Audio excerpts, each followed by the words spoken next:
Kalau waktu diputar mundur ke puluhan tahun lalu, olahraga ini sebenarnya lebih mirip kamp penyiksaan fisik dan ajang eksperimen aturan yang bikin geleng-geleng kepala. Selamat datang di seri fakta yang tak terungkap, di Untold Facts of Volleyball bagian kelima. Pegangan yang kuat karena 6 catatan sejarah gelap ini bakal menghancurkan segala teori dasar voli yang pernah diajarkan selama ini. Bab 1. Penyihir dari Timur dan Latihan Neraka.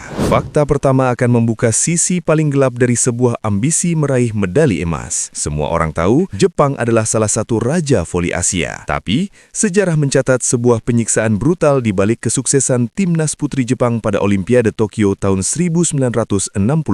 Mereka dijuluki Witches of the Orient atau penyihir dari Timur. Sang pelatih, Hirofumi Daimatsu, menerapkan metode latihan yang di luar batas nalar kemanusiaan. Para atlet wanita ini dipaksa berlatih dari subuh hingga tengah malam tanpa henti. Mereka diwajibkan menjatuhkan diri dan berguling di atas lantai kayu yang keras ratusan kali setiap hari hingga seragam mereka robek dan tubuh berdarah-darah. Aturan di kamp pelatihan sangat diktator. Dilarang keras berpacaran, dilarang mengeluh, dan menangis di lapangan dianggap sebagai sebuah kejahatan. Fisik dan mental mereka dihancurkan, lalu dibentuk ulang menjadi mesin tempur tanpa emosi. Latihan neraka ini berbuah manis dengan raihan medali emas tak terkalahkan, namun meninggalkan trauma fisik abadi bagi para pemainnya. Sebuah harga yang kelewat mahal demi sebuah kejayaan. Bab 2. Voli purba menggunakan sistem inning. Fakta kedua, betapa absurdnya aturan bola voli di masa lalu. Pemain modern sudah sangat nyaman dengan format 25 poin per set. Tapi tahukah sejarah aslinya saat olahraga ini diciptakan pada akhir abad ke-19?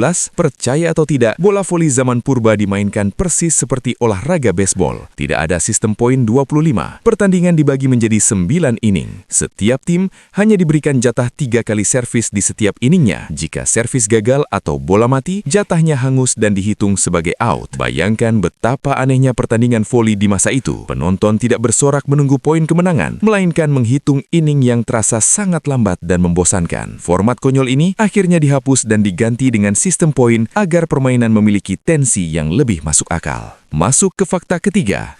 Di voli modern, melompat untuk melakukan blok di depan net tidak dihitung sebagai sentuhan tim. Setelah blok, tim masih punya utuh 3 jatah sentuhan untuk merancang serangan balik. Tapi, sejarah mencatat kekejaman sebelum tahun 1976.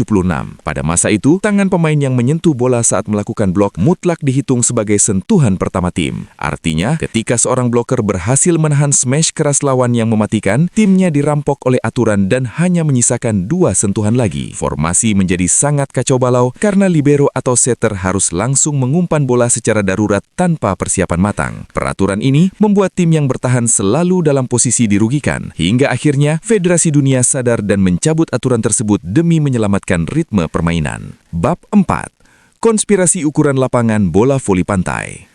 Fakta keempat, bergeser ke area pasir. Banyak yang berasumsi bahwa ukuran lapangan bola voli pantai sama persis dengan voli indoor. Nyatanya, lapangan bola voli pantai sengaja disunat lebih kecil menjadi 8 x 8 meter untuk masing-masing area pertahanan. Mengapa dipotong? Jawabannya murni karena alasan medis. Bermain dengan 2 orang di atas pasir yang tebal adalah mimpi buruk bagi sistem pernapasan. Ilmu olahraga membuktikan bahwa berlari dan melompat di atas pasir menyedot energi dan oksigen 30% lebih cepat dibanding di atas lantai kayu. Jika lapangan bola voli pantai dibiarkan berukuran 9 x 9 meter seperti voli indoor, atlet akan dipaksa mengejar bola di area yang terlalu luas. Secara medis, memaksakan lari jarak jauh di atas pasir sambil menahan dehidrasi akibat terik matahari bisa memicu kolaps paru-paru dan pingsan massal di tengah lapangan.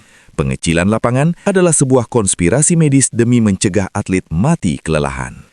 Bab 5. Misteri tinggi net yang menolak berevolusi. Fakta kelima, misteri terbesar yang tidak pernah disentuh oleh Federasi Internasional. Standar tinggi net voli putra adalah 2,43 meter dan putri 2,24 meter. Angka ini ditetapkan lebih dari 100 tahun yang lalu. Awal abad ke-20, rata-rata tinggi atlet pria hanya sekitar 1,7 meter.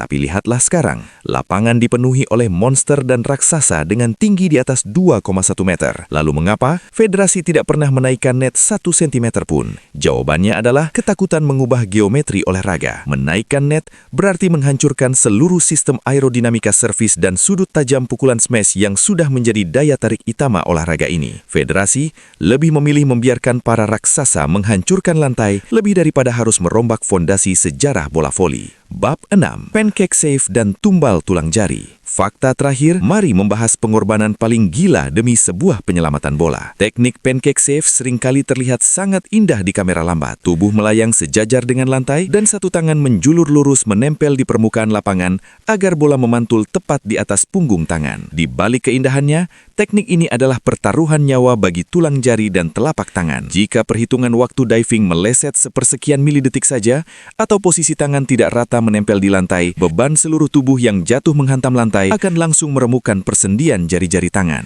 Banyak atlet yang harus menjalani operasi tulang rawan hanya karena telat menarik tangan saat melakukan teknik ini. Pancake save bukan sekedar insting pertahanan biasa, melainkan seni mengorbankan fungsi tangan demi mencuri 1 poin krusial dari tim lawan. Dari latihan berdarah penyihir Jepang hingga teknik pertahanan yang menumbalkan tulang jari, sejarah voli terbukti lebih dari sekedar permainan rekreasional, melainkan arena pertarungan yang menuntut darah, keringat, dan logika yang bergeser dari masa ke masa. Dari seluruh rahasia di bagian kelima ini, mana yang paling tidak masuk akal? Tinggalkan jejak di kolom komentar, karena rentetan fakta gelap di seri ini akan selalu memaksa pikiran untuk tetap terjaga. Teruslah mencintai permainan ini dengan cara yang paling liar.